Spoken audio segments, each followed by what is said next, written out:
Alhamdulillahi Rabbil Alameen. Wassalatu wassalamu ala Nabi Muhammad wa ala alihi wa sahbihi wa sallam. Amma ba'd.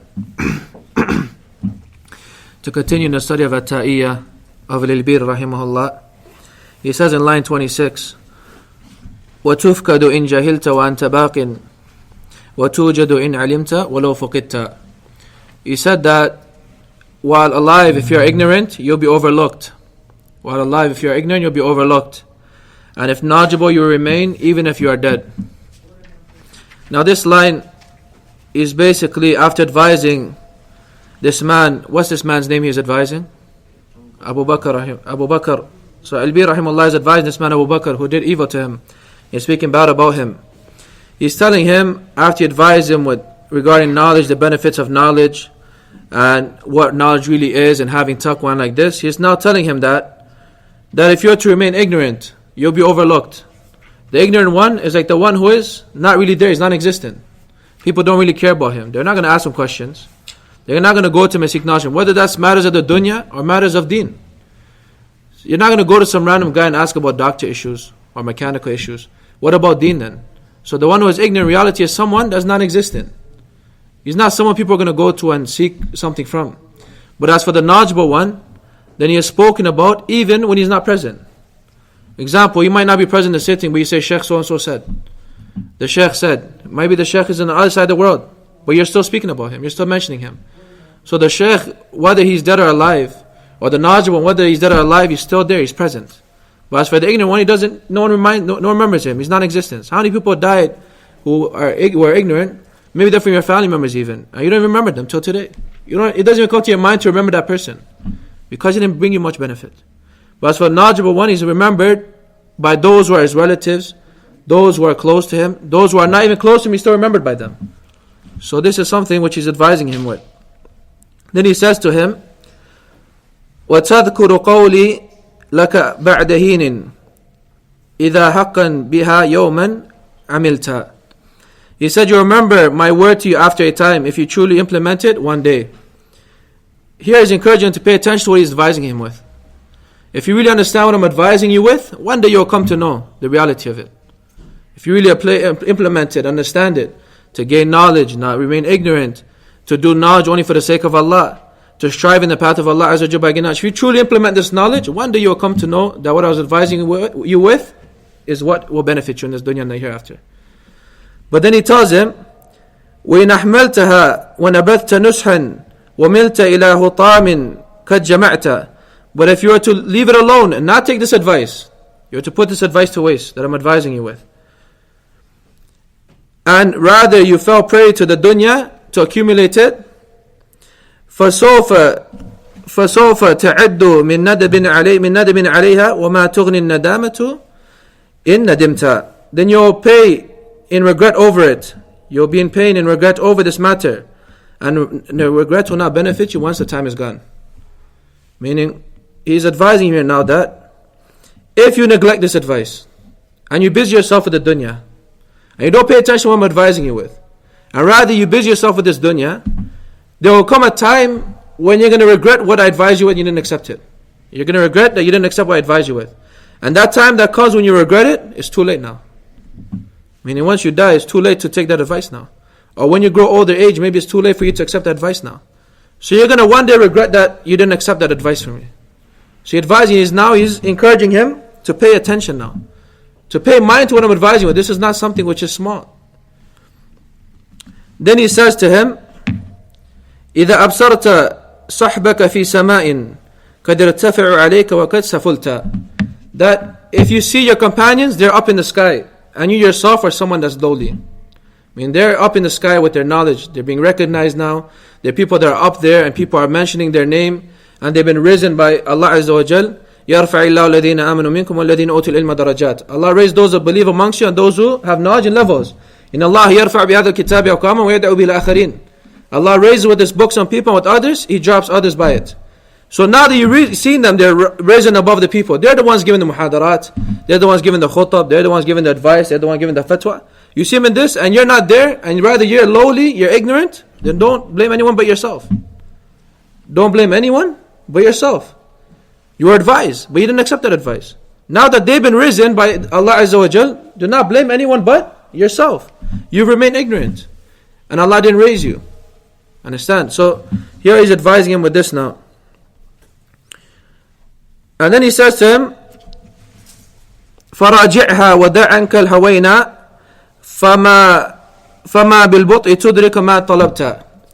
He said to him, then account yourself and leave out procrastination.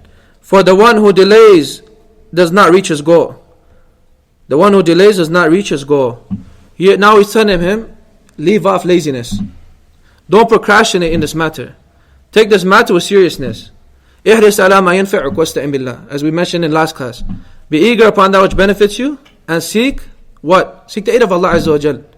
Do not procrastinate, not become lazy regarding this matter. Because for the one who delays does not reach his goal. The one who procrastinates will never reach his goal. You won't reach your goal. And this is something which, especially knowledge, is something which people should rush to. And it's something which, as Allah says, أُولَٰئِكَ يُسَارِعُونَ فِي الْخَيْرَاتِ وَهُمْ لَهَا سَابِقُونَ. They are the people that rush to good deeds. And they are foremost in that. And knowledge is the best of the good deeds. So you should rush and be foremost in it. You should not procrastinate and let people busy you with other things. Brother, let's go eat. Brother, let's do this. And the whole day you're just eating and drinking and chilling. You shouldn't be like that. Do not procrastinate, not become lazy regarding this matter. Take your time and benefit. So he's advising him with this now. And then he says, وَلَا تَخْتَلْ بِمَالِكَ وَالْهَ عَنْهُ فَلَيْسَ الْمَالُ إِلَّا مَا عَلِمْتَ. He said, and do not let money be your main concern. Do not let money be your main concern, for real wealth comes from what you learn of Islam. Do not let money become your main concern, for real wealth comes from what you learn of Islam. And this in reality comes to the hadith of Prophet ﷺ that we mentioned in both of our last classes.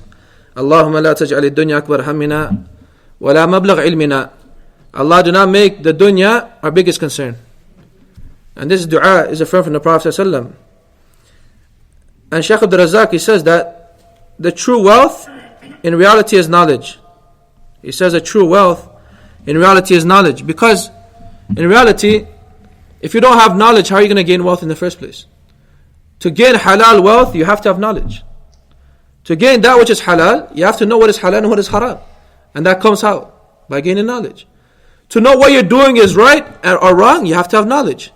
To know how to use that money in the right means, and to use it in means that are obligatory upon you, and that which is mustahab, you have to have knowledge. You have to give zakah if you have wealth, yes or no? How do you give zakah? You have to have knowledge. So the real wealth in reality is knowledge. And that's what Shaykh al-Razaki mentioned the hadith, Allahumma inni as'aluka ilman nafi'an wa rizqan tayyiban. Allah, I ask you for beneficial knowledge and good rizq. Allah, the Prophet ﷺ here put what first? Ilmun nafi'an upon rizqun tayyiban. Showing that you must have knowledge before even attaining rizq.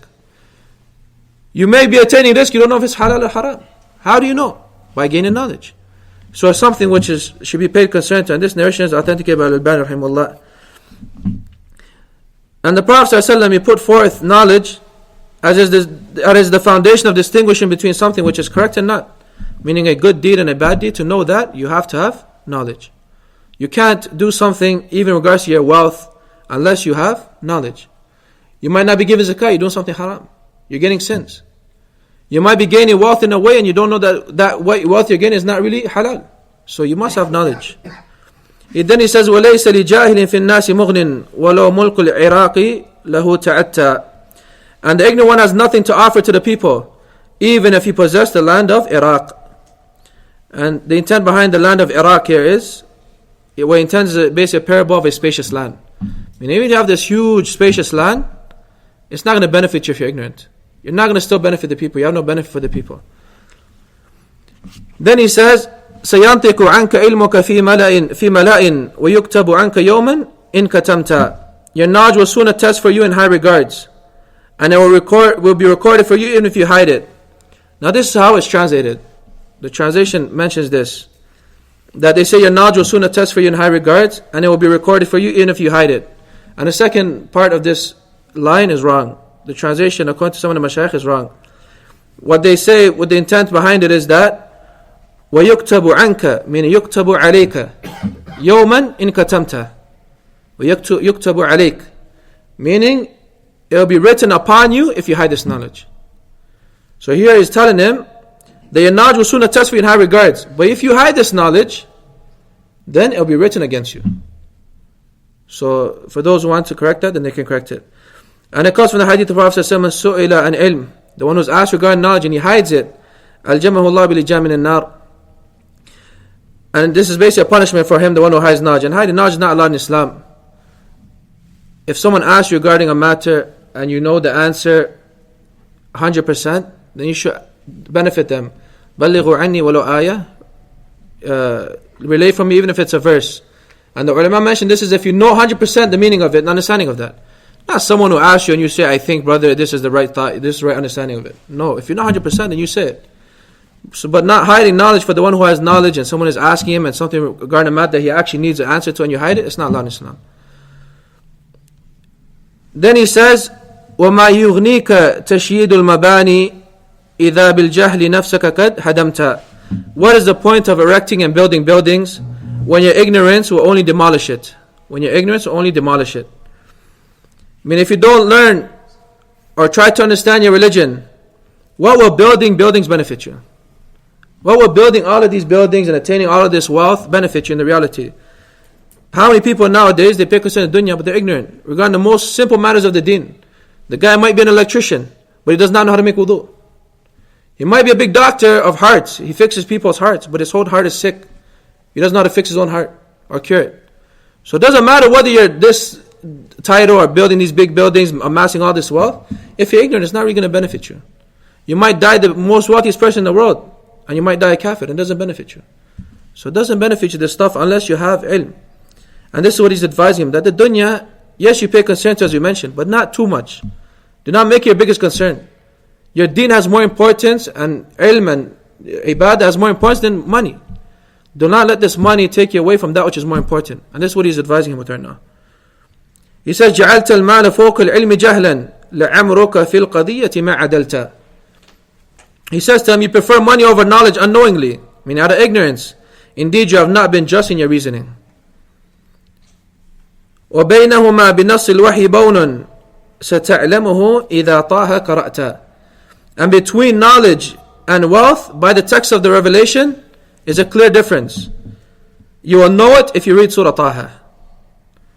And the ulama, they mention here that the verse that he's referring to here, وَقُلْ رَبِّ زِدْنِي عِلْمًا.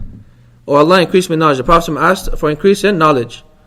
And if money was more favorable than knowledge, the Prophet would for sure ask about increase in money.